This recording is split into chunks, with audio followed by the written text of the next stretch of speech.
There, do we got it? I'm trying to fix you guys. Hi everyone, welcome back. So lovely to have you. I am going to do another tag.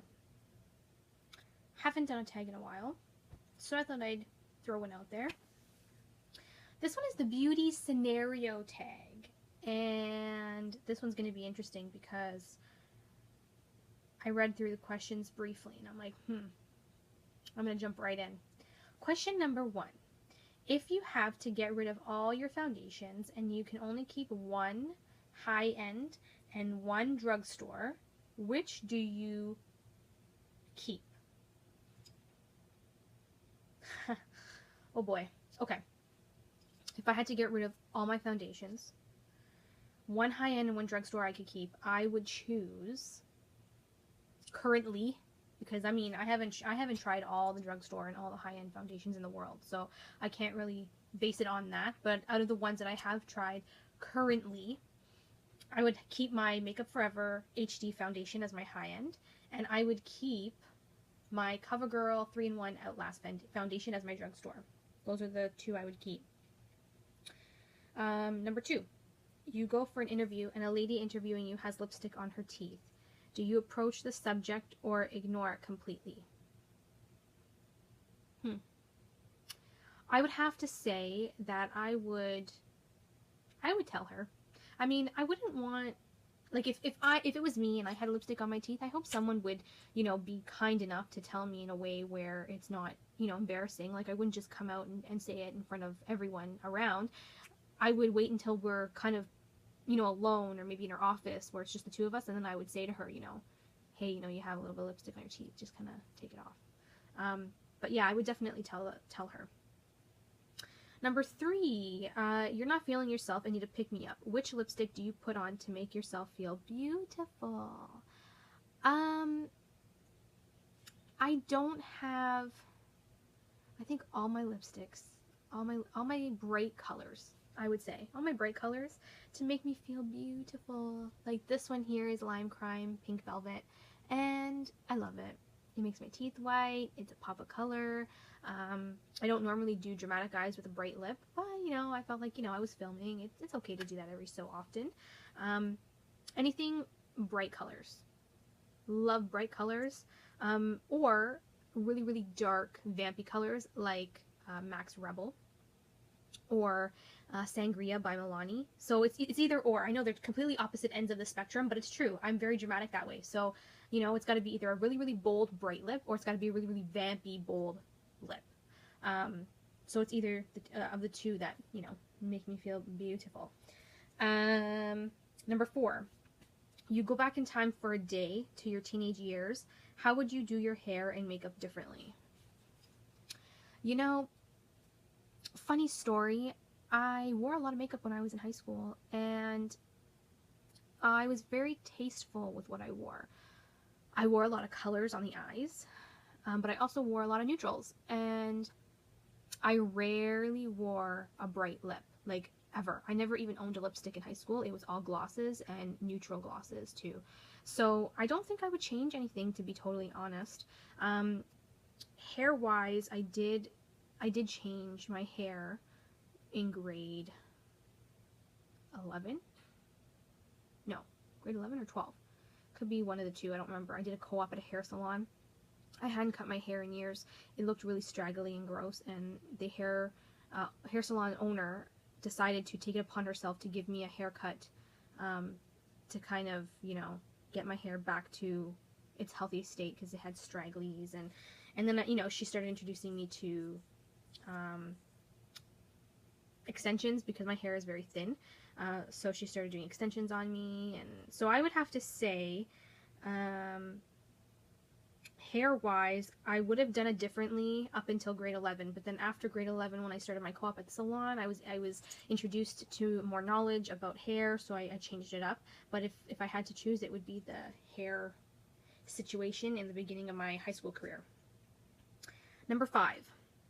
You ask your hairdresser for a shoulder-length pixie lotto haircut, but they hear wrong and give you a pixie cut. Do you A, smile, say thank you, leave, and call your mom hysterical? B, cry in the chair and things get awkward. C, complain to the manager and demand a refund. Well, my boyfriend is a hairstylist, and if he ever watches this video, he will know that I would pick C, complain to the manager and demand a refund. First of all, I don't pay for haircuts anymore because my boyfriend will cut my hair. Second of all, when I used to get my hair cut, it was very, very like small trims here and there, nothing too extravagant. But if something like that were to happen to me, I would make it very well known. I would make it very well known in the salon, and I would say, listen, I'm not happy with this. This is not what I asked for. I'm not paying for this. Number one. Number two, I would also never go back. And to this day, when my boyfriend cuts my hair, I'm very anal and hands-on micromanager to him when he cuts my hair. I know this sounds really bad. Like, I portray myself as some, like, weirdo. But when it comes to my hair, I have to say I'm very micromanager. And he will agree to that, because I will make sure he cuts the amount that I asked him. I will make sure that he doesn't go past a certain length. I will be on his ass like a moth to a flame when he touches my hair. And you know what? People say, well, what do you care? He's your boyfriend, blah, blah, blah. I don't care. You can be the Pope and cut my hair, and I'm still going to micromanage you. That's just how I am with my hair. That's all. That's it. When a girl is not happy with what her hair looks like, she's miserable until it grows out. Bottom line. Men, take notes. Number 6. Your friend surprises you with a 4-day city break. A 4-day city break. And you have 1 hour to pack. Which do-it-all palette do you pack in your makeup bag? Oh my god. Which do-it-all palette would I pack in my makeup bag? Okay, I own 2 Tarte palettes, and I really do enjoy them because they have all you need in one palette for face, cheeks, bronzer, highlighter, eyes. So I would probably take either my Tarte's Coral palette, something Coral, I forgot what it's called, or I would take my my Tarte Amazonian Clay Aqua Lilies palette, because in both of those palettes they have a bronzer, they have a highlighter, a blush, and an eyeshadow, and 6 eyeshadows, so that works out. I would take one of those too, or I will take my Lorac Pro To Go, because the Pro To Go has 6 eyeshadows, 2 blushes, and a bronzer, so that works out as well.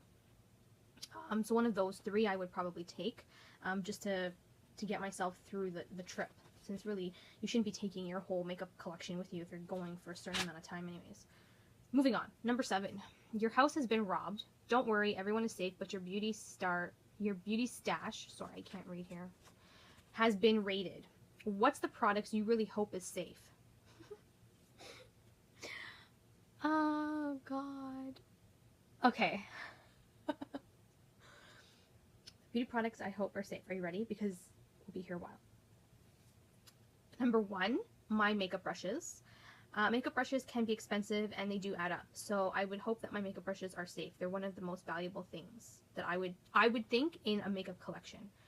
Number 2, my high-end foundations, because those are freaking expensive, and God knows when you have to go and buy a high-end foundation, it's a big dip, which I don't want to be doing anytime soon. Again, because I have quite a bit.